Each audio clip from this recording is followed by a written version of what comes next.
जय हिंद, नमस्कार दोस्तों, आप सभी प्रतिभागियों का हार्दिक स्वागत एवं अभिनंदन है। आशा करता हूं कि आप लोग स्वस्थ एवं मस्त होंगे, अपने लक्ष्य के प्रति समर्पित होंगे।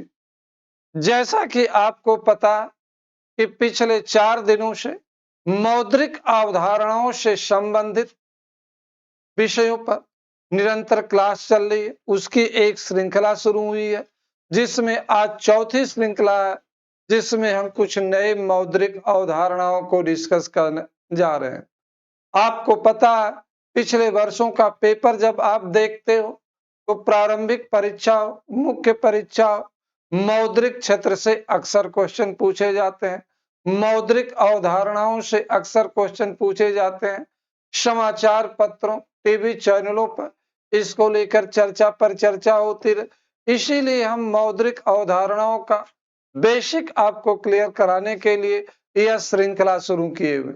आज उसी क्रम में हम आगे बढ़ रहे हैं,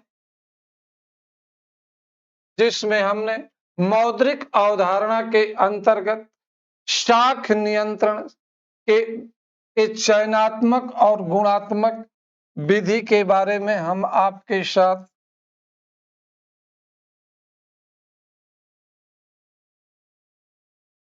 चयनात्मक एवं गुणात्मक शाख नियंत्रण विधि क्या होती है, इसके टूल्स क्या होते हैं, इसके बारे में डिस्कस। पिछले 3 दिनों में मैंने शाख नियंत्रण के मात्रात्मक विधि या परिमाणात्मक विधि भी जिसे कहते हैं, उसके टूल्स के बारे में आपके साथ चर्चा पर चर्चा किया। किसी भी देश की मौद्रिक नीति का एक प्रमुख ऑब्जेक्टिव शाख सृजन को नियमित करना, शाख सृजन को नियंत्रित करना होता है। तो शाख नियंत्रण के लिए 2 विधियां केंद्रीय बैंक द्वारा अपनाई जाती है। पहली विधि मात्रात्मक विधि होती है, दूसरी चयनात्मक या गुणात्मक सेलेक्टिव और क्वालिटेटिव मेथड होता है। इसके बारे में आज हम डिस्कस करेंगे। मात्रात्मक विधि को पहले ही हम आपके साथ चर्चा पर चर्चा कर चुके हैं। देखिए, अब यहाँ पर पहला प्रश्न हमने दिया आपको, चयनात्मक गुणात्मक शाख नियंत्रण से क्या आशय है। देखिए, कहा जाता है कि चयनात्मक या गुणात्मक शाख नियंत्रण एक विशेष प्रकार की विभेदात्मक मौद्रिक नीति है, जिसके माध्यम से भारतीय रिजर्व बैंक द्वारा चयनित क्षेत्रों के संदर्भ में, किसी क्षेत्र विशेष के संदर्भ में अलग से रणनीति अपनाई जाती है। समय और परिस्थितियों के अनुसार, मांग के अनुसार या घटाया जाता। आपसे कोई पूछता है, व्हाट इज सेलेक्टिव और क्वालिटेटिव कंट्रोल क्रेडिट मेथड, तो आपका उत्तर होना चाहिए शाख नियंत्रण की चयनात्मक या गुणात्मक विधि एक विशेष प्रकार की विभेदात्मक मौद्रिक नीति है, जिसके माध्यम से भारतीय रिजर्व बैंक द्वारा विभिन्न क्षेत्रों के लिए अलग अलग नीतियां अपनाई जाती हैं और समय एवं परिस्थितियों के अनुसार कभी क्रेडिट क्रिएशन को बढ़ावा दिया जाता है, तो कभी क्रेडिट क्रिएशन को कम करने का प्रयास किया जाता। अंडरस्टूड। अब तो चयनात्मक शाख नियंत्रण के अंतर्गत जो हम कहते हैं चयनात्मक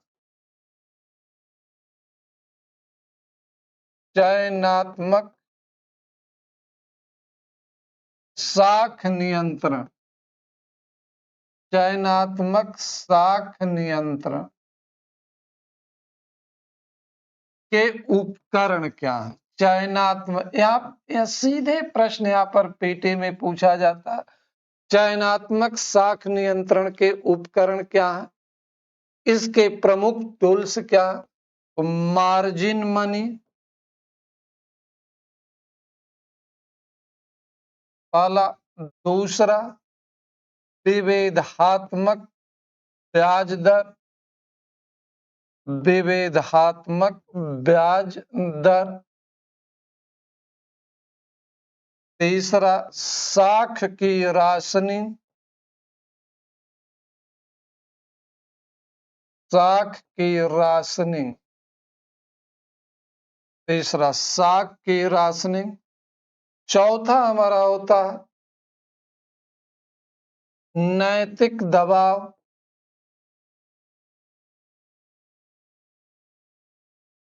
नैतिक दबाव। और पांचवा, प्रत्यक्ष कार्यवाही, डायरेक्ट एक्शन, प्रत्यक्ष कार्यवाही, डायरेक्ट एक्शन। यह चयनात्मक साख नियंत्रण के उपकरण हैं। इनके माध्यम से केंद्रीय बैंक सेलेक्टिव क्रेडिट कंट्रोल के ऑब्जेक्टिव को, गोल को प्राप्त करना चाहते। अब हम आगे बढ़ते हैं। देखिए, सबसे पहले हमने क्या आपको दिखा, मार्जिन मनी। हमने कहा कि मार्जिन मनी चयनात्मक साख नियंत्रण का एक उपकरण है, एक माध्यम है। तो अब प्रश्न उठता है कि मार्जिन मनी क्या होती है।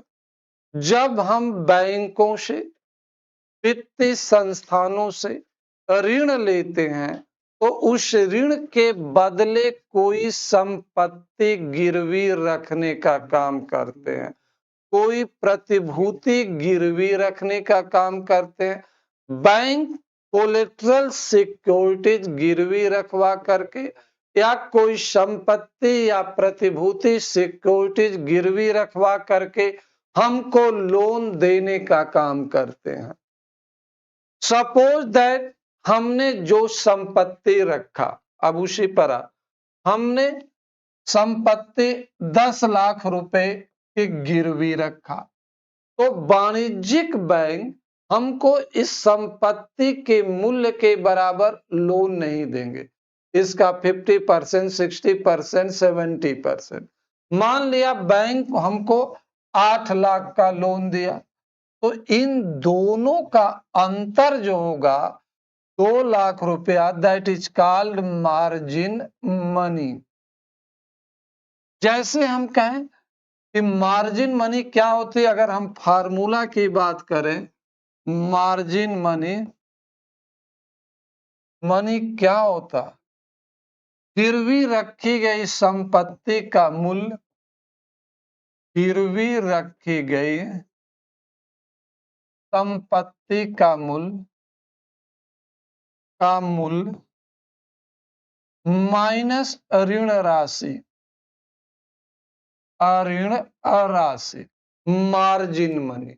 तो मार्जिन मनी जो होती है कि जो हमने एग्जाम्पल दिया कि 10 लाख रुपया हमारी संपत्ति का मूल्य था जो हमने गिरवी रखा, बैंक उसके आधार पर हमको 8 लाख रुपए का लोन दिए, तो 10 लाख और 8 लाख का जो अंतर 2 लाख रुपए का है, that is called margin money. तो आपसे कोई पूछता है कि मार्जिन मनी क्या होती है, तो आप कहना कि जब कोई व्यक्ति या कोई संस्था किसी वाणिज्यिक बैंक से कर्ज लेता और कर्ज के बदले जब वह संपत्ति गिरवी रखता है, तो गिरवी रखी गई संपत्ति के मूल्य और उसके आधार पर दिए गए ऋण का अंतर मार्जिन मनी कहलाता। बैंक कहते हैं कि हम 10% मार्जिन मनी, 20% मार्जिन मनी, हम संपत्ति का 10%, 20% मार्जिन रख करके हम आपको लोन देंगे। हम 100% लोन नहीं फाइनेंस करेंगे, हम 70% फाइनेंस करेंगे, तो 30%। जब मार्जिन मनी अधिक होता तो क्रेडिट क्रिएशन कम होता है।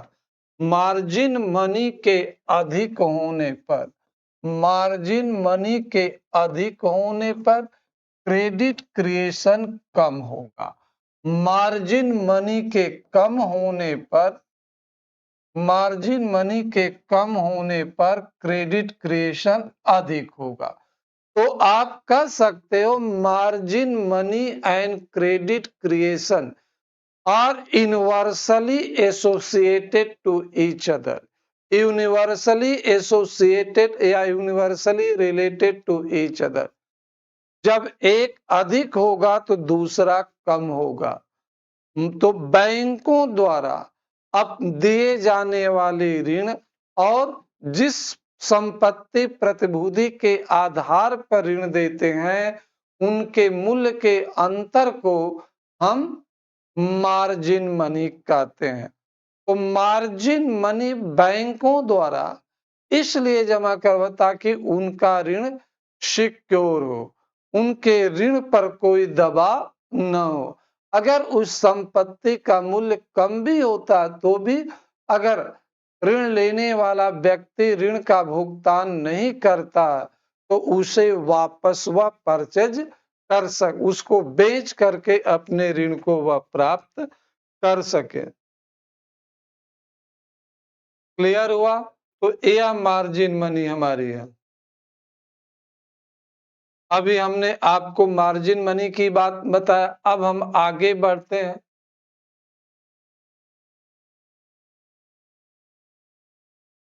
अब अगला हमारा साख की राशनिंग, राशनिंग ऑफ क्रेडिट।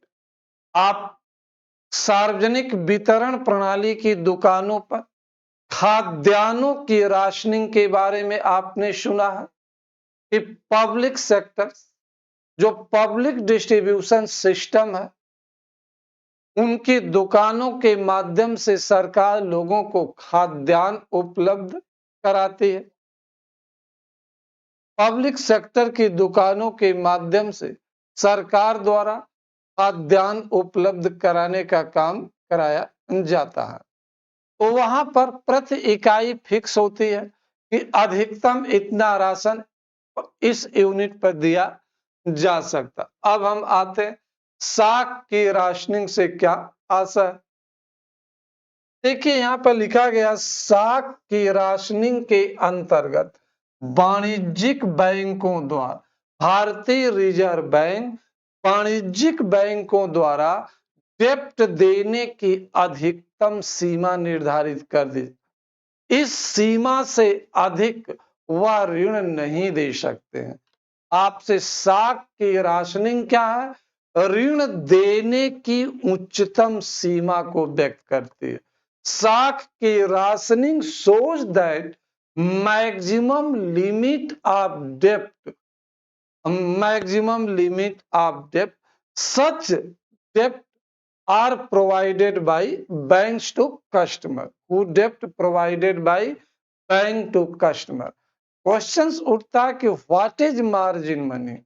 तो आपका नाम margin money is a maximum limit of डेप्ट which is provided by bank to customer. तो किसी भी क्षेत्र को किसी भी व्यक्ति को संस्था को अधिकतम ऋण देने की सीमा को साख की राशनिंग कहा जाता है। साख की राशनिंग से अधिक बैंकों द्वारा ऋण नहीं दिया जा सकता।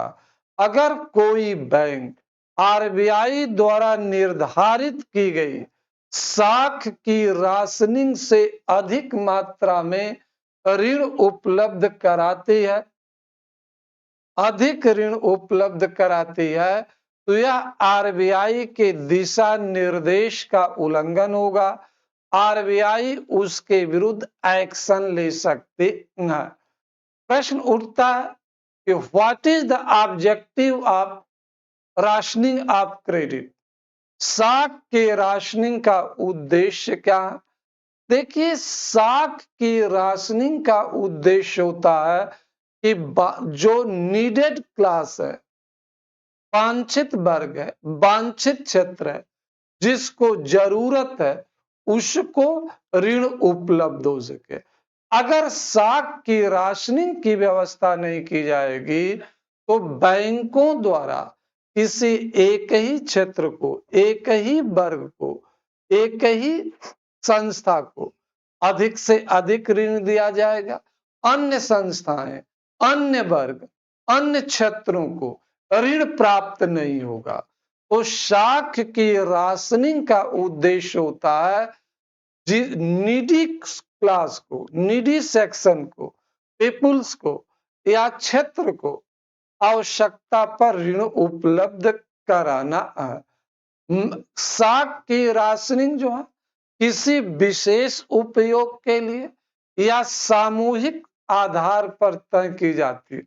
जैसे वाणिज्यिक बैंकों के संदर्भ कि वाणिज्यिक बैंकों द्वारा अपनी कुल क्रेडिट का 40% जो है, कुल क्रेडिट का 40% पीरियडिक सेक्टर को देना जरूरी है।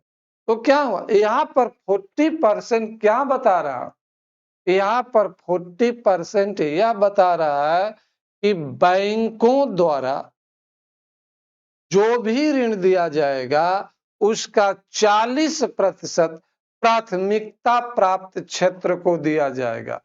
प्राथमिकता प्राप्त क्षेत्र में कौन कौन आएंगे? कृषि क्षेत्र आता, अति लघु, लघु उद्योग और मध्यम उद्योग आते हैं, शिक्षा क्षेत्र आता है, स्वास्थ्य क्षेत्र आता है। यह सबके कहाँ आते हैं? पीरियडिक सेक्टर में। तो बैंकों को आरबीआई की गाइडलाइंस है कि आप इतना प्रतिशत प्राथमिक क्षेत्र को ऋण उपलब्ध कराएंगे। क्लियर हुआ? या प्राथमिकता क्षेत्र को देना आवश्यक होता है। क्लियर हुआ? तो आगे बढ़ते हैं। तो आपसे पूछा जाए what is objective of rationing of credit, तो आपका उत्तर होना चाहिए शाख की राशनिंग का मतलब होता है, शाख की राशनिंग का मतलब कि आवश्यक क्षेत्र को व्यक्ति को ऋण उपलब्ध कराना, यह शाख की राशनिंग होती है। तो अभी हमने आपके साथ डिस्कस किया मार्जिन मनी और शाख की राशनिंग। अब हम आते हैं विभेदात्मक ब्याज दर, differentiated interest rate system, differentiated interest rate system, विभेदात्मक ब्याज दर।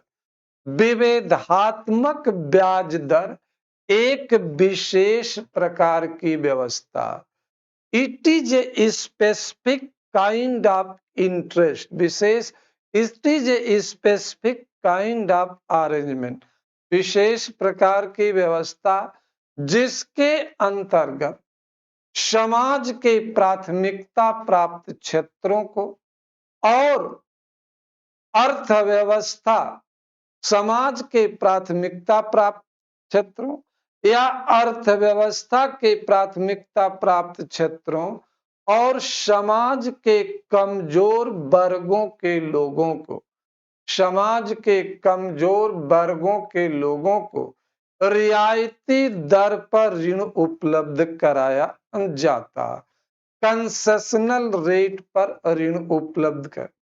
एक बार फिर देखिए, विभेदात्मक ब्याज दर एक विशेष प्रकार की व्यवस्था जिसके अंतर्गत अर्थव्यवस्था के प्राथमिकता प्राप्त क्षेत्रों को और समाज के कमजोर वर्गों को रियायती दर पर ऋण उपलब्ध कराया जाता।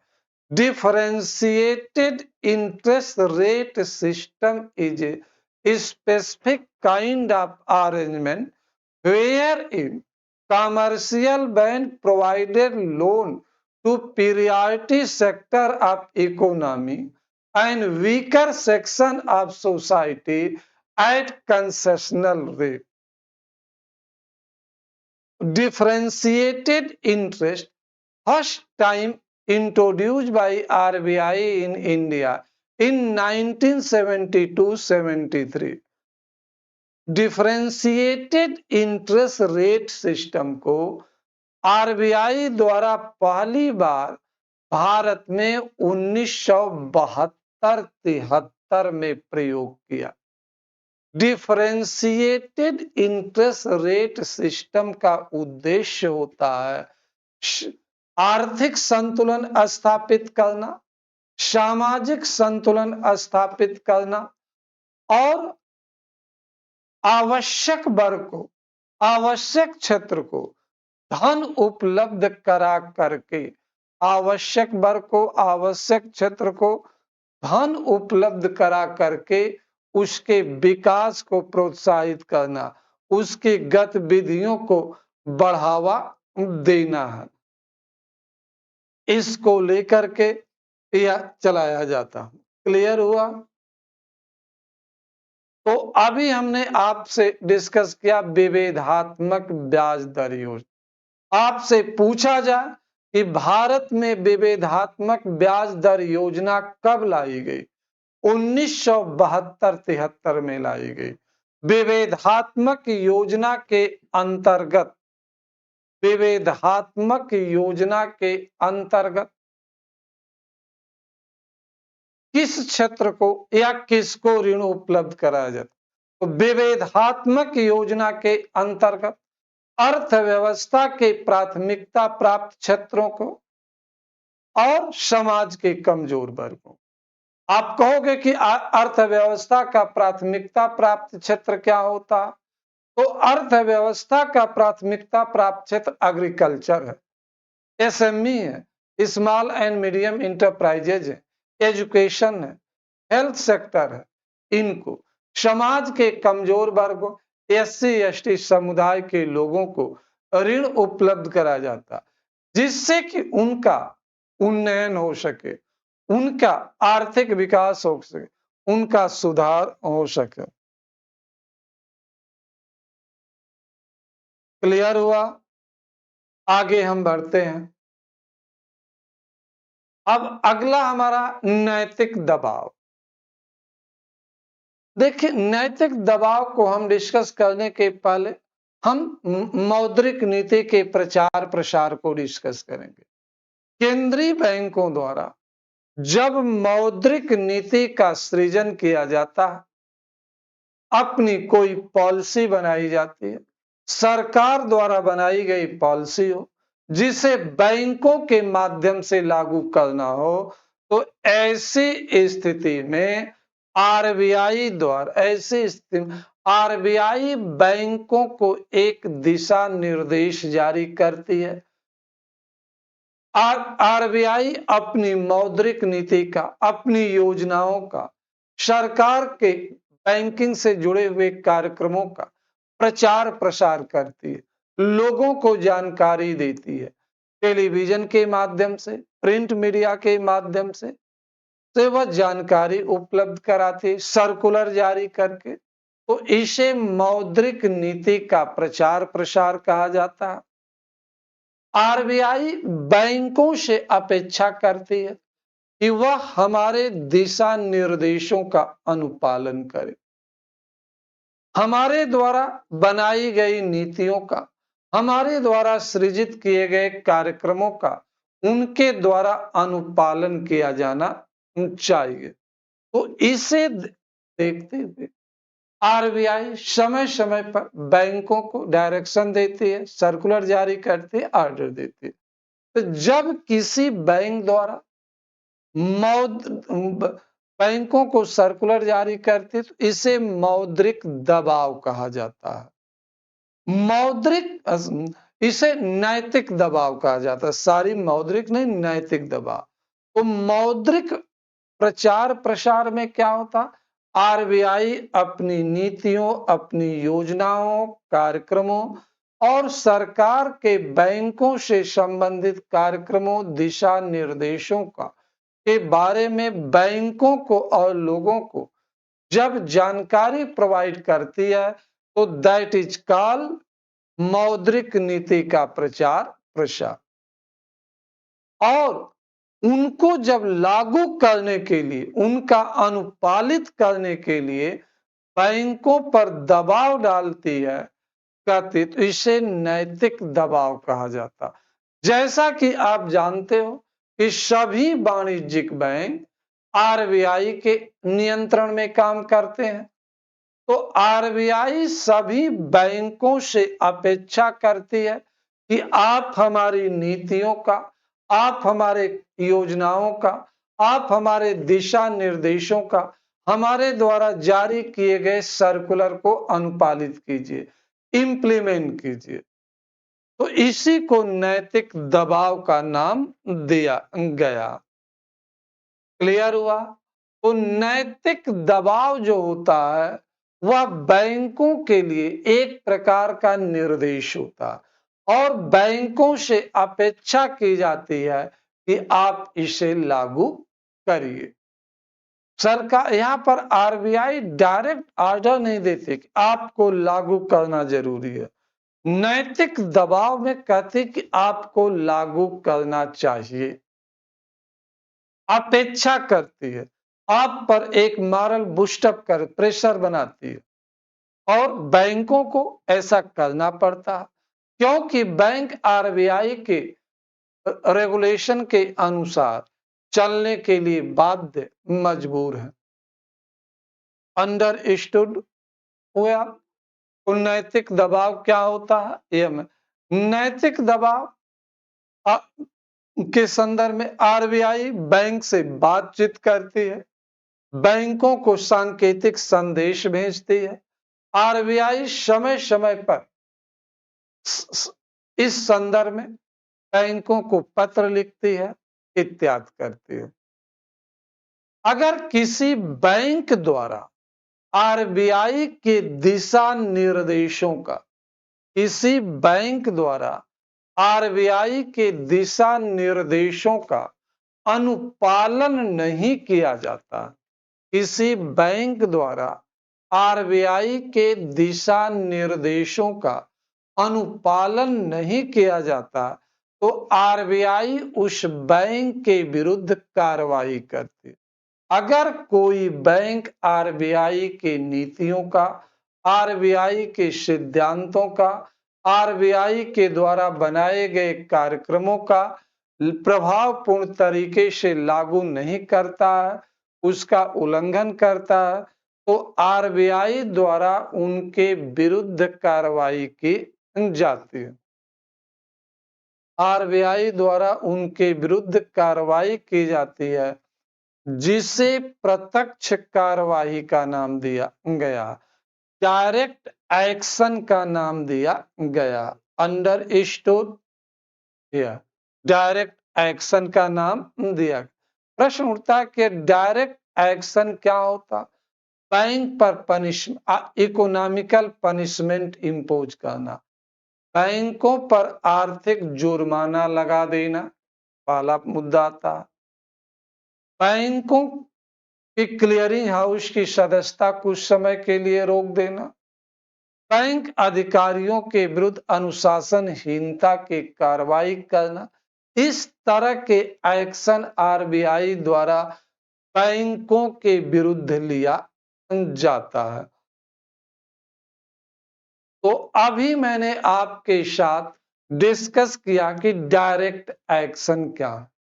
तो चयनात्मक साख नियंत्रण व्यवस्था के अंतर्गत हमने आपके साथ मार्जिन मनी डिस्कस किया, विभेदात्मक ब्याज दर, साख की राशनिंग, मौद्रिक नीति का प्रचार प्रसार और डायरेक्ट एक्शन डिस्कस किया, प्रत्यक्ष कार्रवाई।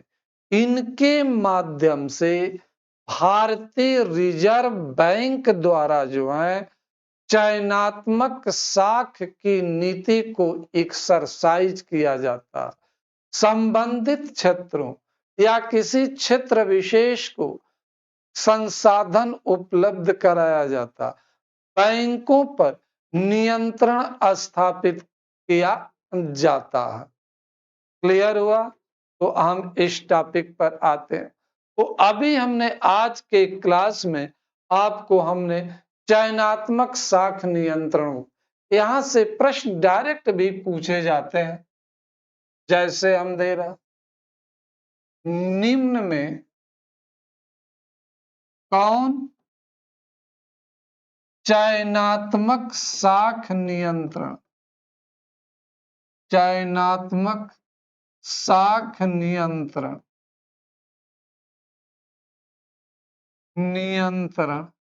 का उपकरण नहीं है। चयनात्मक शाख नियंत्रण का उपकरण नहीं है। उपकरण नहीं है। चयनात्मक शाख नियंत्रण का उपकरण नहीं। नंबर ए पहला हमने दे दिया प्रत्यक्ष कार्रवाई।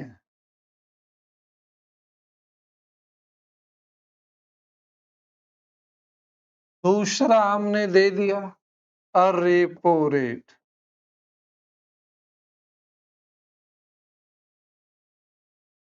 तीसरा हमने दे दिया पहला प्रत्यक्ष कार्रवाई, दूसरा रेपो रेट, तीसरा नैतिक दबाव। नैतिक दबाव। चौथा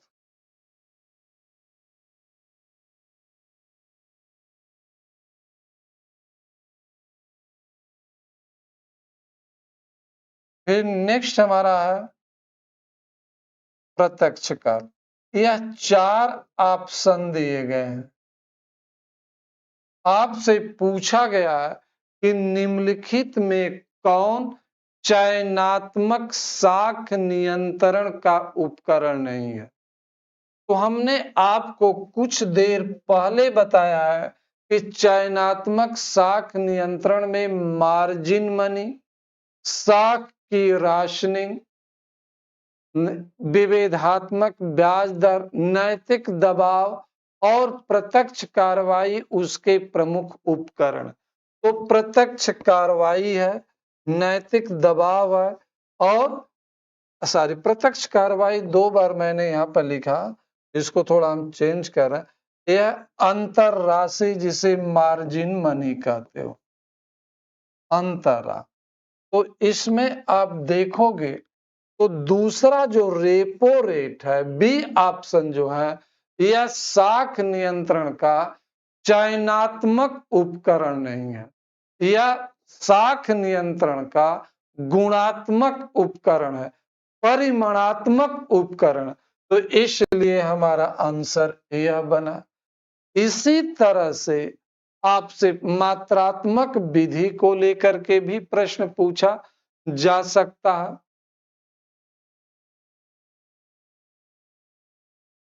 मात्रात्मक विधि प्रश्न हम दे रहे हैं।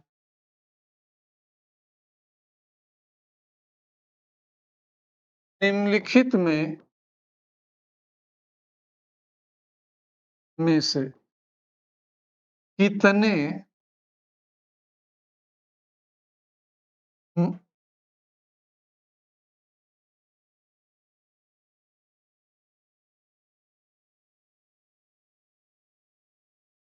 निम्नलिखित मौद्रिक उपकरणों पर विचार कीजिए।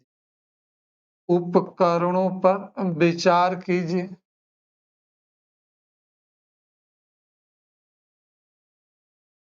विचार कीजिए, मौद्रिक उपकरणों पर विचार कीजिए। पहला हम दे रहे हैं सीमांत अस्थायी सुविधा। सीमांत अस्थायी सुविधा। दूसरा हम दे रहे हैं तरलता समायोजन सुविधा। समायोजन सुविधा। तीसरा दे रहे हैं बैंक दर। चौथा दे रहे हैं विभेदात्मक ब्याज दर।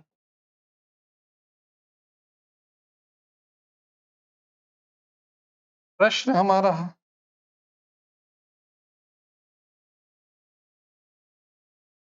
उपरोक्त में कितने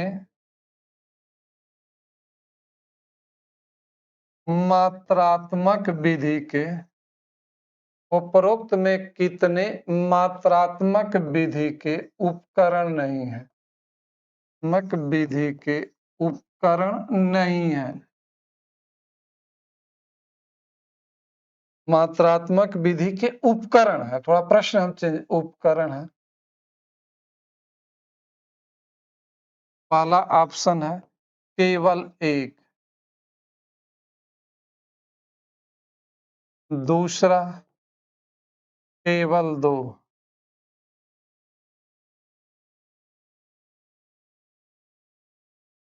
तीन,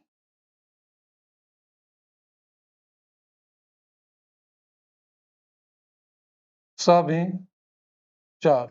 ये हमारा ऑप्शन है। आपसे अब पूछा गया है कि उपरोक्त में कितने मात्रात्मक विधि के उपकरण, आइए इस पर विचार करते हैं। सीमांत अस्थायी सुविधा मात्रात्मक विधि का उपकरण है। तरलता समायोजन सुविधा मात्रात्मक विधि का उपकरण है। और बैंक दर मात्रात्मक विधि का उपकरण है। जबकि विभेदात्मक ब्याज दर जो है गुणात्मक विधि का उपकरण है। तो यह नहीं है तो आपके कितने सही है? 1, 2 और 3। तो प्रश्न में आपका उत्तर क्या हुआ? सी बनेगा। केवल 3 सही है। पहला सही है स्टेटमेंट पॉइंट, दूसरा और तीसरा। तो यहाँ पर प्रश्न इस तरह से पूछा जा सकता, डायरेक्ट क्वेश्चन भी पूछा जाता, चाहे सीमा चयनात्मक विधि को लेकर हो या गुणात्मक विधि को लेकर हो, यहाँ पर डायरेक्ट प्रश्न पूछा जाता। क्लियर हुआ? इन पिछले दिनों में मैंने जो आपके साथ डिस्कस किया है, शाख नियंत्रण की विधियां डिस्कस किया है। शाख नियंत्रण की विधियों को हमने आपको बताया 2 भागों में बांटा जाता। शाख नियंत्रण की विधियां, शाख नियंत्रण की विधियां, शाख नियंत्रण की 2 विधियां हैं। शाख नियंत्रण की पहली विधि होती है मात्रात्मक विधि, क्वांटिटेटिव मेथड, मात्रात्मक विधि, इसे परिमाणात्मक विधि के। दूसरा चयनात्मक विधि, जिसे गुणात्मक विधि। तो मात्रात्मक विधि में जो आपके आते हैं, पहला मुख्य रूप से बैंक दर, नगद आरक्षित अनुपात,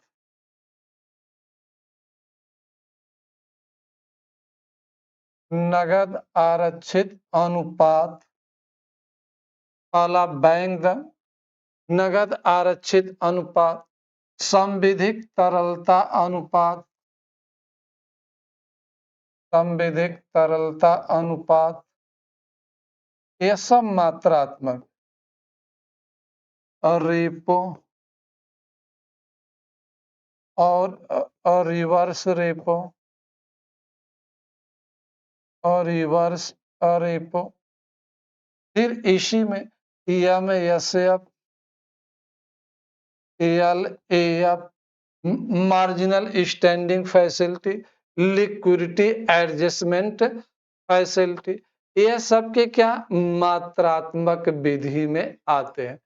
चयनात्मक विधि की जब बात की जाती है तो मार्जिन मनी,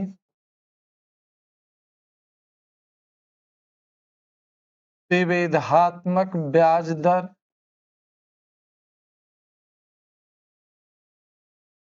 फिर विभेदात्मक ब्याज दर, साख की राशनिंग,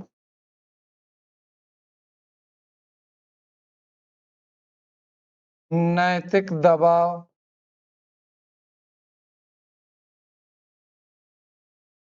प्रत्यक्ष कार्रवाई, प्रत्यक्ष कार्रवाई, इनके बारे में हम अध्ययन करते हैं। चयनात्मक, मात्रात्मक विधि और चयन, यह दोनों विधियां शाख नियंत्रण को बढ़ाती है, घटाती है। क्रेडिट क्रिएशन को इंक्रीज भी करती है, क्रेडिट कंट्रोल को डिक्रीज भी करने का, क्रेडिट क्रिएशन को शाख नियंत्रण को रेगुलेट करना केंद्रीय बैंक का एक मेन फंक्शन होता है।